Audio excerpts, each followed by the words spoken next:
Jadi lebih murah judulnya 20.000 dibandingkan dengan tahun 2024 dengan pembagian 70-30. 70% akan dibebankan ke jamaah, yakni sekitar 65.373.708 rupiah, dan 30% diambil dari nilai manfaat, yaitu sebesar 28.016.906 rupiah. Sedangkan biaya haji Pak tahun 2024 sebesar 93.410.000 dengan pembagian 60-40. 60% yang dibebankan ke jamaah tahun 2024 sekitar 56.040.000, dan 40%-nya diambil dari nilai manfaat sebesar 37.360.000. Jadi ada kenaikan beban jamaah di tahun 2025 ini yang diusulkan oleh Kemenak, yaitu lebih kurang 9.334.000. Jadi biaya haji ini bukannya turun menurut saya, tetapi naik. Secara penerapan memang judulnya turun, yaitu sekitar 20.000, tetapi beban ke jamaahnya naik. Untuk mengukur naik turunnya biaya haji itu masyarakat tidak tahu BPIH Pak Menteri. Masyarakat tidak tahu nilai manfaat. Yang masyarakat tahu itu berapa banyak nilai yang harus mereka tambahkan, berapa nilai yang harus mereka bayarkan untuk melakukan pelunasan terhadap biaya haji ini. Terima kasih. Bismillahirrahmanirrahim. Assalamualaikum warahmatullahi wabarakatuh. Yang terhormat pimpinan, wakil pimpinan serta anggota Komisi 8, dan di sini Pak Menteri dan Pak Wakil Menteri, Kepala Badan Pelaksana Haji, dan juga Wakil Kepala Badan Pelaksana Haji beserta jajarannya. Saya hanya menambahkan sedikit Pak tentang masukan dari rekan-rekan semua atas arahan dari pemerintah bahwa maksud dan tujuan pemerintah menambah Wakil Menteri, Kepala Badan Haji, dan Wakil Badan Pelaksanaan Haji tentunya adalah memperbaiki dan membenahi. Dan di sini saya garis bawahi karena komponen dari pelaksanaan haji kan tidak keluar dari yang itu-itu saja. Contohnya adalah penerbangan. Nah, di sini adalah penerbangan biasanya kita pakai Garuda, tetapi karena tidak ada pembanding atau beauty contest sehingga notabene banyak keterlambatan, terus juga pelayanan, karena notabene adalah yang berangkat itu juga ada yang tidak pernah naik pesawat. Nah, tolong ini juga digarisbawahi karena di sini adalah kita langsung dengan Kepala Badan Pelaksanaan Haji. Tentunya pemondokan. Nah, pemondokan ini tadi Bapak sudah mengutarakan harus ada DP. Kita akan setuju. Karena tidak, jaraknya itu pasti akan tidak jauh, tetapi juga harus diperhatikan komponen-komponen yang ada di hotel. Contohnya air panas, air dingin. Ada kejadian air dinginnya itu mati, semuanya air panas Pak. Jadi mohon ini menjadi konsentrasi karena yang berangkat itu enggak teenager, banyakan lansia.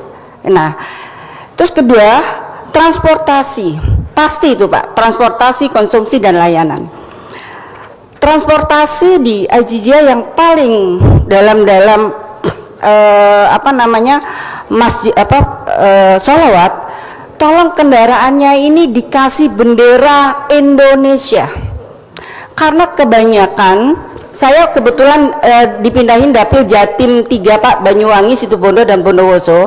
Ini banyak yang nyasar Pak, karena kemarin saya didukung banyak pesantren-pesantren yang notabene juga tahun 2024 itu berangkat haji yang keleleran. Keleleran itu dalam bahasa Indonesianya apa ya? Apa ya, pokoknya itu ya, pokoknya keleleran lah ya. Nah, dia masuk Pak di masjid-masjid di bis-bis yang menurut jamaah ini adalah pokoknya yang bis ada tempat duduknya, itu adalah bis dia untuk ke Masjidil Haram atau untuk balik. Ternyata itu bis yang lain, terus akhirnya disuruh keluar lagi Pak. sehingga ada yang didorong-dorong keluar. Nah, ini saya mohon digarisbawahi, kalau umpama ada bendera Indonesia tentunya itu lebih memudahkan. Nah, konsumsi jangan diambil rata Pak, karena di sini kita ramah lansia. Saya orang yang selalu ke maktab-maktab Pak. Pada waktu itu Kanwil dia jam 6, jam setengah 6 saya suruh keliling Pak. Nah, di situ saya melihat ayam itu goreng terus Pak. Jadi kalau umpama orang tua tuh pasti bisa ambilnya Pak, goreng terus. Jadi saya mohon itu diperhatikan. Memang hal sepele apa begitu, tapi menurut saya itu bukan sepele Pak, karena berangkat haji itu perlu fisik yang baik untuk nanti pada waktu wukuf. Dan kalau umpama dari hari pertama, kedua, ketiga dan dia numpuk, akhirnya kesehatannya akan terganggu. Jadi mohon di sini sudah dilengkapi oleh pemerintah supaya untuk membenahi dan memperbaiki. Dan layanan Pak, tadi sudah disebutkan oleh Pak Nanang sedikit. Bu Ina, ini sudah keempat ini. Tadi ya, janjinya satu. Sebentar Pak, ini penting Pak, layanan. Jadi harus ada petugas haji yang bisa sedikit aja bahasa Arab Pak. Karena kalau enggak ini membebani jamaah yang kesasar. Bapak belum pernah kesasar, karena saya di dapil saya Pak itu ada 25 yang kesasar Pak. Nah, oleh sebab itu semuanya ditanya nggak tahu. Jadi saya mohon ini digarisbawahi. Di sini ada kepala Badan Pelaksanaan Haji Pak. Jadi saya senang dengan pemerintahan ini sudah ada wakilnya Menteri Agama sehingga bekerjanya lebih ringan. Wabillahi taufiq wal hidayah. Wassalamualaikum warahmatullahi wabarakatuh. Izin pimpinan.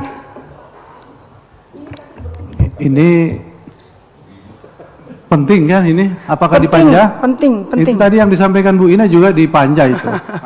Ya, baik, saya perpanjang dulu menjadi 12.30. Ya, silakan Bu Madalena. Ya. Iya Pak Usti, terakhir. Baik, bismillahirrahmanirrahim. Assalamualaikum warahmatullahi wabarakatuh. Yang saya hormati pimpinan dan anggota Komisi 8, yang saya hormati Pak Menteri, Wakil Menteri, Dirjen PHU, beserta seluruh jajarannya, singkatnya Bapak Ibu hadirin yang sama-sama saya hormati. Jadi kenapa tadi saya agak ngotot ke pimpinan untuk diberikan kesempatan berbicara walaupun 5 atau 10 menit. Jadi mungkin apa yang kita sampaikan ini akan menjadi kajian lebih dalam lagi untuk jajaran Kemenak nanti sebelum masuk pembahasan panja nantinya. Itu maksudnya pimpinan. Jadi ada beberapa hal yang ingin saya sampaikan. Jadi ada beberapa poin juga yang mempertegas beberapa pandangan teman-teman sebelumnya. Jadi begini Pak Ketua, Pak Menteri, kemarin saya melihat di media memang itu sangat viral sekali, khususnya kami di Dapil 1, apalagi ketika kemarin kami pas turun reses, dan hampir di setiap kegiatan reses kami masyarakat selalu menanyakan hal yang sama, yaitu bagaimana tentang kemungkinan kenaikan atau penurunan biaya haji untuk tahun 2025. Apalagi masyarakat bisa melihat secara langsung bagaimana waktu itu Pak Wamen beserta Pak Menteri yang walaupun secara awal telah menginformasikan kepada masyarakat bahwa ada penurunan biaya haji di tahun 2025. Tetapi kemarin setelah sampai di Jakarta dan saya dikirimin draft oleh TA saya dan saya membaca usulannya, saya terus terang agak kaget dan agak sedikit kecewa. Kecewanya dalam artinya seperti ini. Jadi setelah saya baca, jadi dari data disampaikan oleh Pak Menteri tadi, sesuai juga dengan data yang kami terima, yaitu biaya haji tahun 2025 itu sebesar 93.389.684 rupiah. Jadi lebih murah judulnya 20.000 dibandingkan dengan tahun 2024 dengan pembagian 70-30. 70% akan dibebankan ke jamaah, yakni sekitar 65.373.708 rupiah, dan 30% diambil dari nilai manfaat, yaitu sebesar 28.016.906 rupiah. Sedangkan biaya haji Pak tahun 2024 sebesar 93.410.000 dengan pembagian 60-40. 60% yang dibebankan ke jamaah tahun 2024 sekitar 56.040.000 dan 40%-nya diambil dari nilai manfaat sebesar 37.360.000. Jadi ada kenaikan beban jamaah di tahun 2025 ini yang diusulkan oleh Kemenak, yaitu lebih kurang 9.334.000. Jadi biaya haji ini bukannya turun menurut saya, tetapi naik. Secara penerapan memang judulnya turun, yaitu sekitar 20.000, tetapi beban ke jamaahnya naik. Untuk mengukur naik turunnya biaya haji, itu masyarakat tidak tahu BPIH Pak Menteri. Masyarakat tidak tahu nilai manfaat. Yang masyarakat tahu itu berapa banyak nilai yang harus mereka tambahkan, berapa nilai yang harus mereka bayarkan untuk melakukan pelunasan terhadap biaya haji ini. Ya kenapa? Karena nilai 9,3 juta ini sangat besar sekali buat masyarakat kami, khususnya di Dapil NTB 1. Mungkin buat Pak Menteri beserta kita ada di Komisi 8 angka segitu kecil, tetapi buat masyarakat itu sangat besar sekali manfaatnya. Kemudian usulan saya Pak Menteri yang kedua, jadi ini mungkin hanya subjektif pandangan saya, tetapi mungkin ini bisa dijadikan kajian-kajian kita ke depannya. Terkait yang pertama, yaitu komponen dari nilai manfaat dana haji. Yang pertama yaitu masa tinggal haji jemaah di Arab Saudi. Kemudian yang kedua, jumlah makan di Madinah dan Mekah. Dari dua komponen ini, saya ingin menyampaikan pendapat Pak Menteri. Secara durasi, jumlah hari pelaksanaan haji itu kan lebih kurang 40 hari. Dari pas waktu berangkat dan perginya. Kira-kira memungkinkan enggak ada kajian lebih khusus lagi, misalnya dikurangin waktunya menjadi 30 hari ataupun 35 hari. Jadi bukannya niat kami untuk mengurangi waktu ibadah jamaah haji di tanah suci, tetapi dalam rangka mempertimbangkan kenapa semakin tahun itu biaya haji semakin naik. Jadi mungkin solusi-solusi ini berdasarkan kajian-kajian akan bisa kita lakukan. Mungkin seperti itu masukan dan saran saya. Makasih pimpinan. Assalamualaikum warahmatullahi wabarakatuh. Waalaikumsalam.